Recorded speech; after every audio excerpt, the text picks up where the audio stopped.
అయితే ఇప్పుడు నేను మీకు ఒక ప్రశ్న వేస్తాను. ప్రశ్న అంటే ప్రశ్న కాదు, నాకు అనిపించిన విషయం. ఎందుకు ఇది నాకే అనిపించింది, ఇది ఎందుకు అందరికీ అనిపించడం లేదు అని అనిపించింది. అందుకే ఈ విషయాన్ని మీతో షేర్ చేసుకుందామని అనుకుంటున్నాను. ప్రతి మనిషి, ఆ విషయం ఏంటంటే, ప్రతి మనిషి పుడుతున్నాడు చిన్నపిల్లాళ్ళ, పసిపావల. పుట్టి మళ్ళీ పెరుగుతున్నప్పుడు అమ్మ కావాలి. అమ్మ హెల్ప్తో పెరుగుతున్నాడు. పెరిగిన తర్వాత స్టడీ తర్వాత పెళ్ళి తర్వాత జాబ్, లేకపోతే జాబ్ తర్వాత పెళ్ళి, తర్వాత ఏంటి, తర్వాత పిల్లల పెళ్ళి, తర్వాత ఏంటి. అరే బాబు, ఇప్పుడు నాకు 70 years అనుకుందాం మనం. నాకు 70 years అనుకుంటే నేను 70 yearsలో ఏమీ చేయలేదు పుణ్యకార్యాలు. ఓన్లీ డబ్బు సంపాదించడం, నా పిల్లం, నా పిల్లలు, అంతవరకే నేను ఉన్నాను, అంతవరకే నేను చేశాను. కానీ లాస్ట్లో 70 yearsలో వీళ్ళు ఎవరు కూడా ఏమీ చేయరు.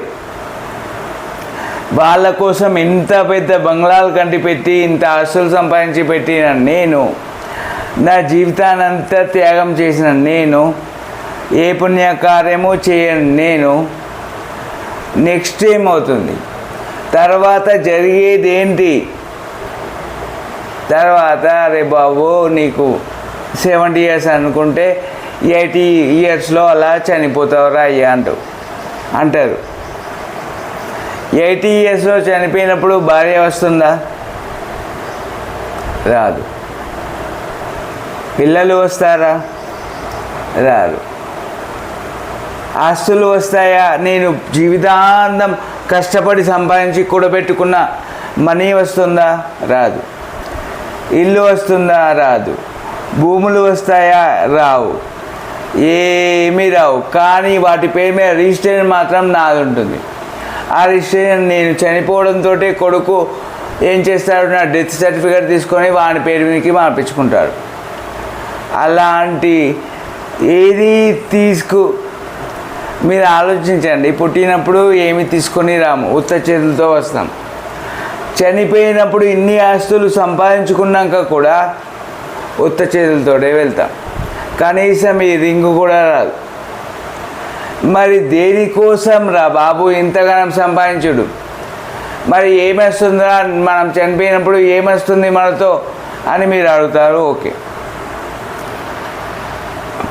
మనం చనిపోయినప్పుడు వచ్చేది మనం చేసిన మంచి పని, పాపము, పుణ్యము. చెడు పని వల్ల వచ్చిన పాపము, మంచి పని వల్ల వచ్చిన పుణ్యం.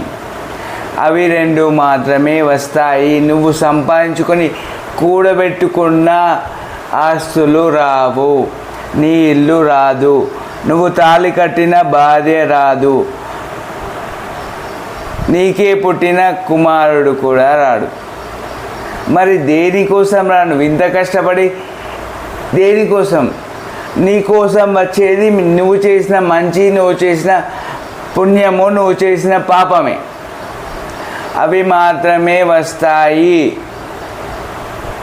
నేను ఇక్కడనే చనిపోతా కదా, పైకి ఇంకా ఒకటి చూస్తాడు అని మీరు అడుగుతారు. నేను మాట్లాడుతుంది 70 years ఉన్న నేను మాట్లాడుతుంది, 70 years ఏజ్ వచ్చాక నేను మాట్లాడుతుంది నీలోని జీవుని గురించి, నీ గురించి కాదు, నీలోని జీవుని గురించి. ఆ జీవుడు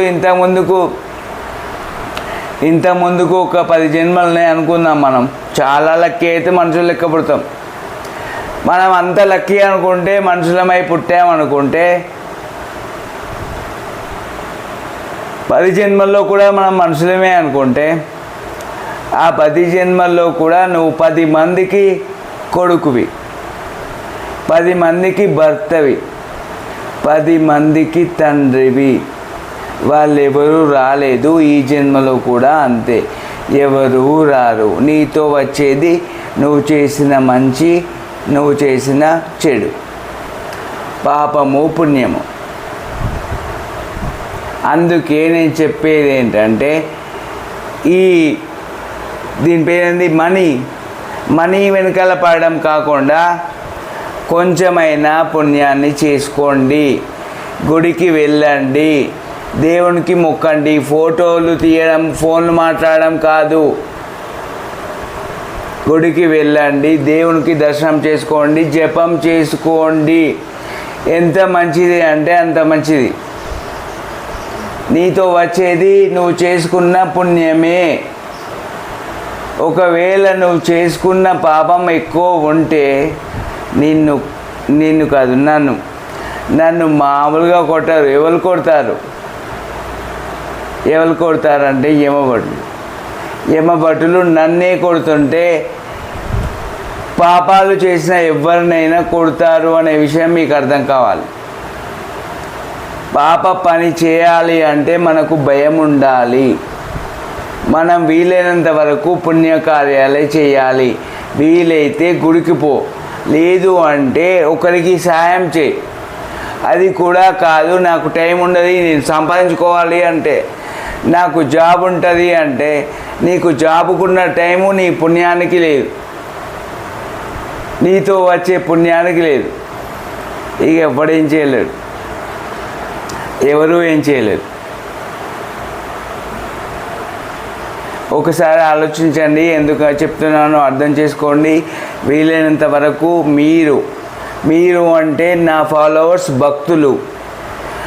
భక్తులు అంటే నాకు చాలా ఇష్టం. భక్తులారా, మీరు ఆలోచించి మీకోసం మీరు బ్రతకండి. అంతేకాని ఎవరి కోసమో ఇంకో జీవుని కోసం మీరు బ్రతకకండి. ఇంకొక జీవుని కోసం మీరు బ్రతకకండి.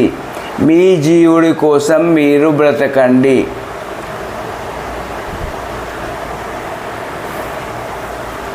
అరుణాచల శివ.